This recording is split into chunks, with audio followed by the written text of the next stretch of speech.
Hi dear students, welcome to Raninagar Model School English Learning Course.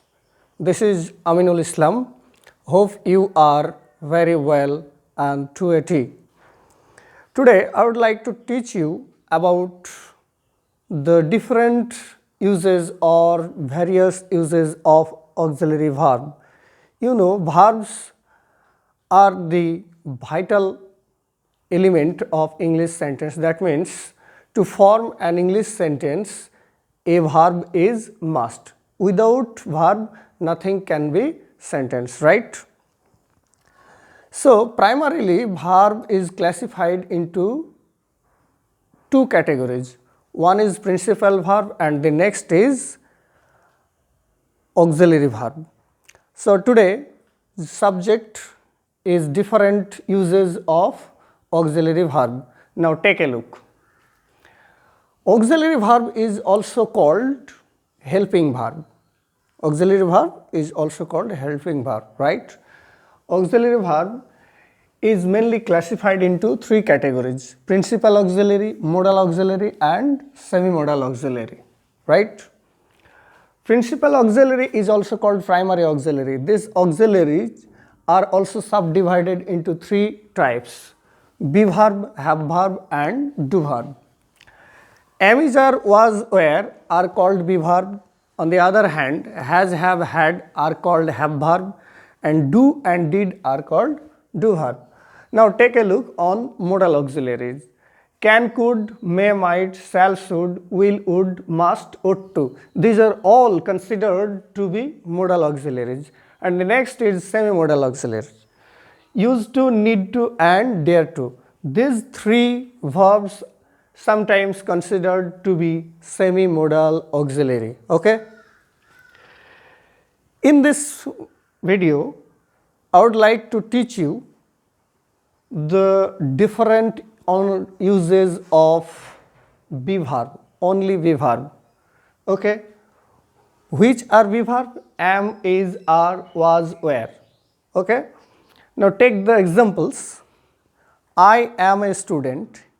Here am is not an auxiliary but a main verb, because without main verb nothing can be sentence. A sentence must have a principal verb, right? But in the second sentence, I am writing a letter. Here writing is a main verb. So am is an auxiliary verb. Okay? So I gonna teach you different uses of be verb. So let's get started.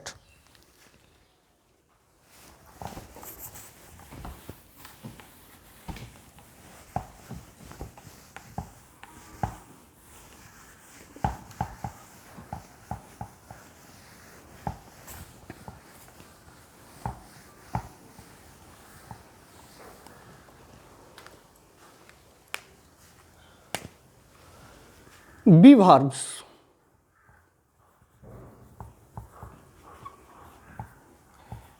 Am, is, are. These are present. But was and were are past form.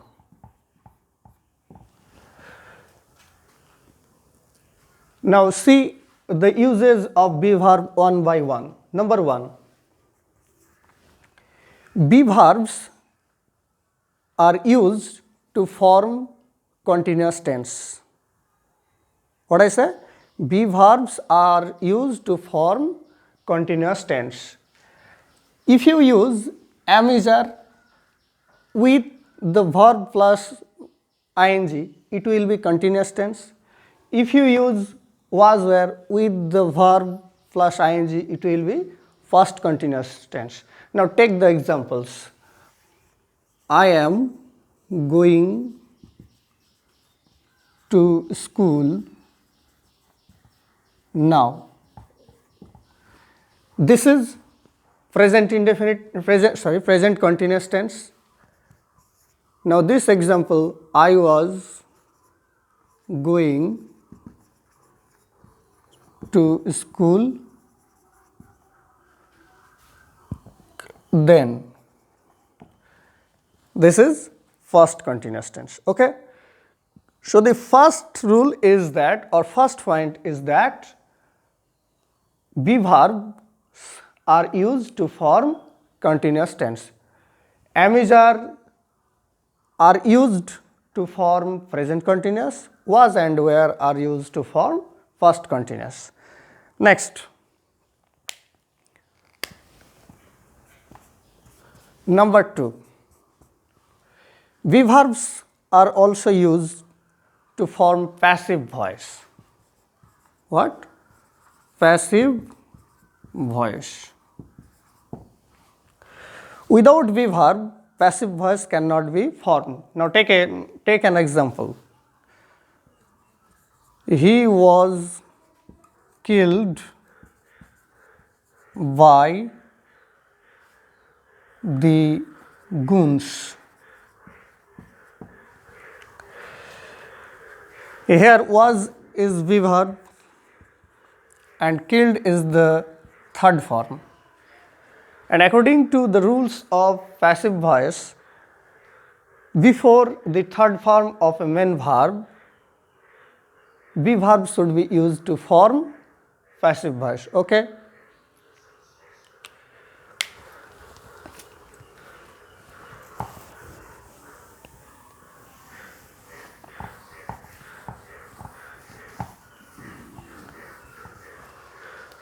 Number 3.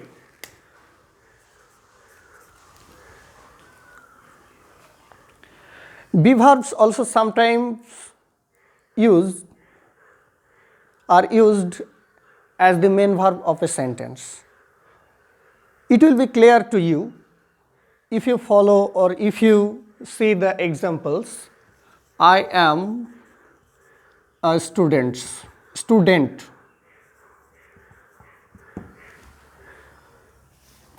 Here, am is the main verb or principal verb of a sentence, right? I was going to school. In this example, was is an auxiliary verb, but it is a main verb, right? So what is the point here? Be verbs also are used to be the main verb of a sentence. Okay, clear?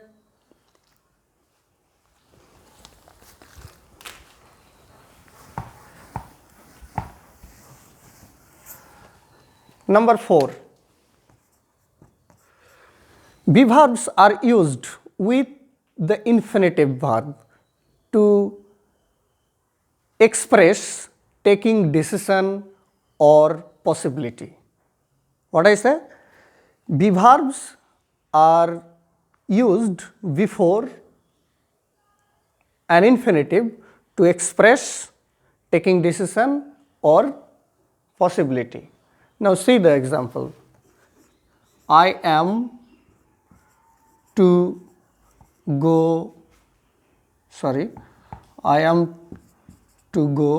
there. Here, to go, this is an infinitive verb and we use am before the infinitive verb, and in this sentence or through this sentence we express taking decision. I am to go there. It means I have decided to go there, but it is not clear whether I will go or not, right? The last point is that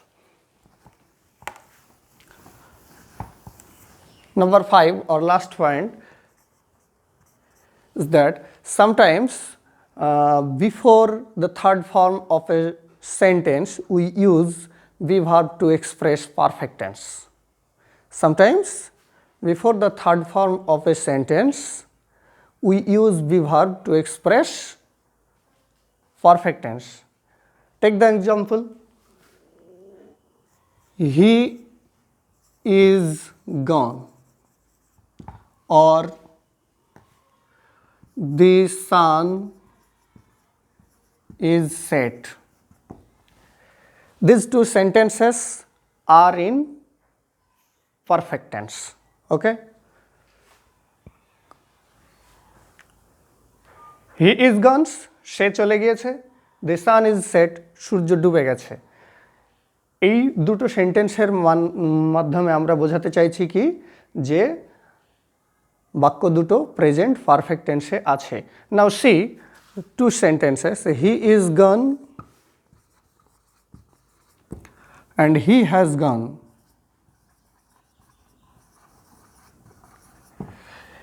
There is no far difference between these sentences. He is gone means she chole geche, he has gone means she chole geche. Then what is the difference between these sentences? In this sentence emphasis has been given. Okay? In this sentence emphasis has been given or stress has been given. His going away is being intensified here through this sentence, right?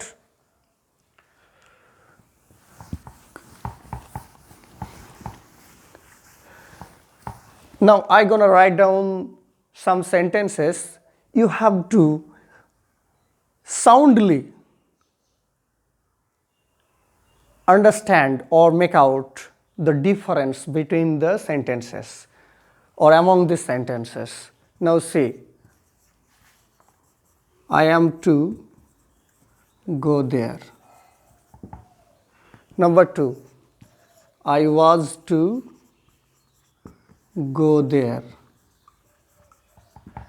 Number 3, I was to have gone there. Number 4, I have to go there. Number 5, I had to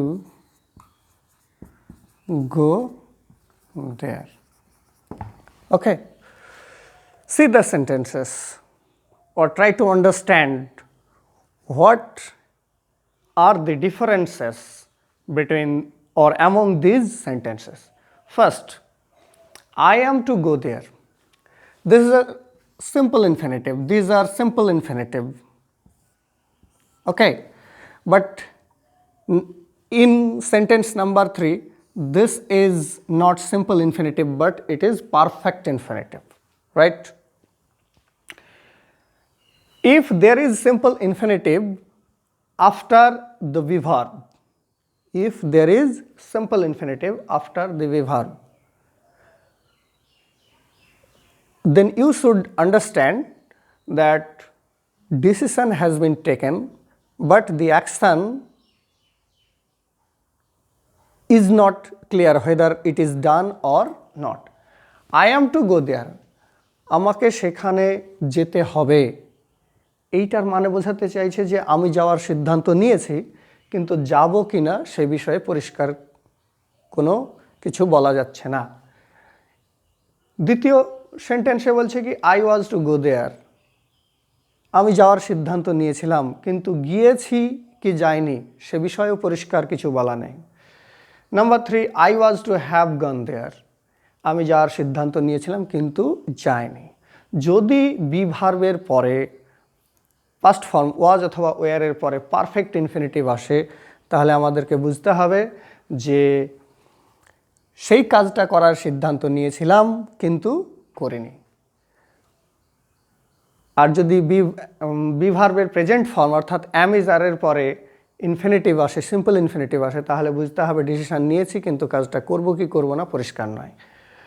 আচ্ছা, ওয়াজ ওয়ারের পরে যদি simple infinitive আসে তাহলে সিদ্ধান্ত নিয়েছিলাম কিন্তু করেছি কি করিনি সে বিষয়ে পরিষ্কার কিছু বলা যাচ্ছে না। এবার চলে এসো, now let's see the sentence number 4, I have to go there. Here this simple infinitive is placed after have verb. এই বাক্যটা দ্বারা কি বোঝাতে চাইছে? অব্লিগেশন, কম্পালসারি, বাধ্যবাধকতা, আই হ্যাভ টু গো দেয়ার, আমাকে যেতেই হবে মানে আমি যেতে বাধ্য। আই অ্যাম টু গো দেয়ার, আমাকে যেতে হবে, আমি সিদ্ধান্ত নিয়েছি কিন্তু যাব কি যাব না সে বিষয়ে পরিষ্কার নয়। কিন্তু I have to go there, but I have to go there in this sentence we express I am compelled to go there, মানে আমি সেখানে যেতে বাধ্য। Next number 5, I had to go there. এই বাক্যটা দ্বারা কি বোঝাতে চাইছে? আমি যাওয়ার সিদ্ধান্ত নিয়েছিলাম এবং যেতে বাধ্য ছিলাম, অর্থাৎ আমি গিয়েছিলাম। Clear? Now we call it a day. I will discuss various uses of have verb in my next video. Goodbye.